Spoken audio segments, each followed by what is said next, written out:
करीब 140 साल पुरानी संस्था श्री भारतवर्षीय दिगंबर जैन तीर्थ संरक्षणी महासभा ने जैन समाज की धरोहर और तीर्थों के संरक्षण में महत्वपूर्ण भूमिका निभाई है। इस संस्था को अपनी निस्वार्थ सेवा से नई दिशा देने वाले व्यक्तित्व थे स्वर्गीय निर्मल जी सेठी। उन्होंने लगभग 40 वर्षों तक अध्यक्ष के रूप में महासभा का नेतृत्व किया और पूरे समर्पण के साथ समाज की सेवा की। उनके प्रयासों से देश के अनेक प्राचीन जैन तीर्थ क्षेत्रों और मंदिरों का जीर्णोद्धार हुआ। कई ऐसी धरोहरें जो समय के साथ उपेक्षित हो रही थीं, उन्हें फिर से नया जीवन मिला। स्वर्गीय निर्मल जी सेठी के इसी योगदान को स्मरण करते हुए पिछले 3 वर्षों से उनकी पुण्यतिथि को जैन धरोहर दिवस के रूप में मनाया जा रहा है। इसी क्रम में इस वर्ष भी 26 अप्रैल को कोलकाता के धनधान्य ऑडिटोरियम में जैन धरोहर दिवस को बड़े स्तर पर मनाने का निर्णय लिया गया है। इस आयोजन की तैयारी के लिए कोलकाता के प्रसिद्ध हिंदुस्तान क्लब में जैन समाज की एक महत्वपूर्ण बैठक आयोजित की गई।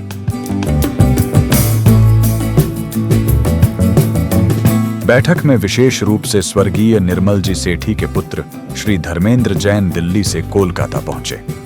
कार्यक्रम की शुरुआत मंगलाचरण और दीप प्रज्वलन के साथ हुई। बहाते चलो ज्ञान की गंगा बहाते चलो। मंच पर उपस्थित थे श्री दिगंबर जैन तीर्थ संरक्षणी महासभा के राष्ट्रीय महामंत्री श्री राजकुमार जी सेठी, पश्चिम बंगाल शाखा के अध्यक्ष श्री निर्मल जी विंदायका, पीएस ग्रुप के चेयरमैन श्री प्रदीप जी चोपड़ा, श्री धर्मेंद्र जैन और महासभा के राष्ट्रीय उपाध्यक्ष श्री ललित सरावगी जैन। सभा में उपस्थित वक्ताओं ने अपने विचार रखते हुए बताया कि 26 अप्रैल को आयोजित होने वाला जैन धरोहर दिवस समाज के लिए एक महत्वपूर्ण अवसर होगा, जिसमें जैन संस्कृति और धरोहर के संरक्षण का संदेश दिया जाएगा। पीएस ग्रुप के चेयरमैन श्री प्रदीप जी चोपड़ा, जो पुरातत्व और धरोहर संरक्षण में विशेष रुचि रखते हैं, उन्होंने भी इस आयोजन में अपना सहयोग देने की बात कही। मैं इसको बाकी श्वेतांबर परिवार, जहाँ तेरापंथी और जो मंदिर मार्गी परिवार या समाज है, क्योंकि ये जैन धरोहर तो हमारी कॉमन हेरिटेज है, तो इसमें मेरे ख्याल में इसको विस्तार करें तो बहुत अच्छा होगा। तो मैं बात करूंगा कि ये सब जगह हो। वहीं जीतो कोलकाता के अध्यक्ष श्री धर्मेंद्र जी ने कहा कि जीतो संगठन भी इस कार्यक्रम में अपना महत्वपूर्ण योगदान देगा।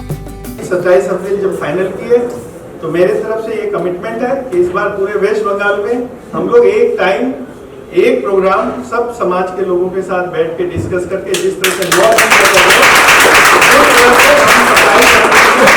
वेस्ट बंगाल में इसकी शुरुआत इसी साल करते हैं। श्री धर्मेंद्र जैन ने आगामी 9 अप्रैल को होने वाले नवकार दिवस की जानकारी भी दी। 9 अप्रैल को इस बार नवकार मंत्र दिवस है।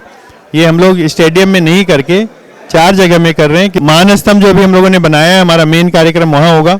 लेक टाउन के लोगों के लिए डिविनिटी हॉल में होगा, हावड़ा के लोगों के लिए साउथ हावड़ा और नॉर्थ हावड़ा में होगा, ताकि लोगों का अपना व्यापार भी डिस्टर्ब नहीं हो। और सुबह 1.5 घंटे का समय का ये प्रोग्राम है, जिसमें कम से कम 36 से 48 मिनट नवकार मंत्र का जाप होगा और बाकी कार्यक्रम जो भी प्रेसिडेंट या प्राइम मिनिस्टर या जो भी मंत्री या हमारे चीफ गेस्ट रहेंगे, थोड़ा 15 मिनट का उनका प्रोग्राम होगा। इसलिए इस प्रोग्राम को इस बार एकदम शॉर्ट रखा गया है।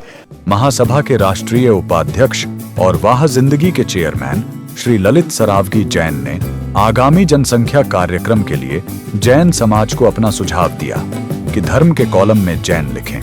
27 अप्रैल से जनगणना की तैयारी हो चुकी है। आपके घर पे आएंगे। ये 1 साल की प्रक्रिया है। 2 कॉलम होते हैं। कॉलम नंबर 6, जिसमें आपका धर्म का जो कॉलम है, जो आज तक हम लोग गलती करते चले आए 2011 तक कि हम धर्म के कॉलम में हिंदू लिखते थे, तो हमारी पहचान हिंदू के रूप में है। लेकिन ये अवेयरनेस हमें जगानी है कि हमें धर्म के कॉलम में जैन लिखना है। और उसके बगल में 6A कॉलम है, वहां जाति लिखनी है, वहां पर हम जाति लिखेंगे, ठोलिया, बढ़जात्या, एडिया, कुछ भी जाति। ये आह्वान मैं हर जगह दे रहा हूं और आज भी यही आह्वान मैं देना चाहता हूं, इस चीज का ध्यान रखें। पश्चिम बंगाल तीर्थ संरक्षणी महासभा के अध्यक्ष श्री निर्मल जी बिंदायका ने वाह जिंदगी के कार्यों की भूरी भूरी प्रशंसा की। समय समय पे बहुत लोगों ने बहुत योगदान दिया और ऐसे महासभा की 5 ब्रांचें हो गई। तो 3 तो ये हो गई, तीर्थ संरक्षणी, सुरुज संरक्षणी, धर्म संरक्षणी। फिर कुछ उनको लगा कुछ युवा लोगों को आगे ले, फिर उन्होंने युवा महासभा बना दी। फिर देखा महिलाओं को तो लेना ही पड़ेगा, महिलाएं नहीं होगी तो कार्य कैसे होगा, महिलाएं के बिना तो आदमी भी अधूरे हैं, तो उन्होंने महिला महासभा बना दिया। तो ऐसे करके निर्मल कुमार जी सेठी ने अपने जीवन काल में बहुत ही कार्य किया, बहुत योगदान दिया। इस अवसर पर समाज की 2 प्रमुख महिलाओं का सम्मान भी किया गया। पश्चिम बंगाल की नवनिर्वाचित अध्यक्षा श्रीमती मंजू सेठी तथा राष्ट्रीय संगठन से जुड़ी श्रीमती सुमन जैन का अभिनंदन किया गया। बैठक में सभी ने मिलकर यह संकल्प लिया कि 26 अप्रैल को मनाया जाने वाला जैन धरोहर दिवस एक प्रेरणादायक और ऐतिहासिक आयोजन बने। आइए हम सब भी इस आयोजन का हिस्सा बने और जैन धरोहर दिवस को सफल बनाने में अपनी भागीदारी सुनिश्चित करें। 26 अप्रैल, धन धान्य ऑडिटोरियम, कोलकाता। हम पिछले 5 सालों से जैन धरोहर दिवस का पालन संपूर्ण भारतवर्ष में 27 अप्रैल को कर रहे हैं। 2022 में जैन धरोहर दिवस 90 स्थानों पर, 2023 में 190 स्थानों पर, 2024 में 300 स्थानों पर और 2025 में 490 स्थानों पर मनाया गया। इस 2026 में हम लोगों ने 600 से ज़्यादा स्थानों पर मनाने का टारगेट लिया है और जैन धरोहर दिवस कलकत्ता के अंदर में धन धान्य ऑडिटोरियम में 26 अप्रैल को दोपहर 1 बजे से मनाया जाएगा और उसमें निर्मल कुमार जी सेठी के नाम से 2 पुरस्कार प्रदान किए जाएंगे। आप सभी को इस कार्यक्रम में आना है। स्वर्गीय निर्मल कुमार जी सेठी ने एक तरफा 40 वर्ष तक समाज की सेवा की थी। उन्हीं की याद में ये पूरा हिंदुस्तान जैन धरोहर दिवस के रूप में मनाएगा। 26 अप्रैल को धन्य धान्य में ऑडिटोरियम में कार्यक्रम रहेगा और 27 अप्रैल को पंचेत पहाड़ जो कि आसनसोल के पास में है वहाँ पे कार्यक्रम होगा। सब उसमें ज़्यादा से ज़्यादा संख्या में शामिल हुए। जैन एकता की बहुत ज़रूरत है अभी यहाँ पे। दिगंबर सितंबर अलग अलग नाम नहीं लेके पूरा सब जैन एक होके अपने पुराने जैन धर्म को वापस से एक अच्छी ऊंचाई पे लेके आए। ये जैन धरोहर दिवस राष्ट्रीय नहीं अंतर्राष्ट्रीय दिवस बन जाए, हमारा यही प्रयास रहेगा।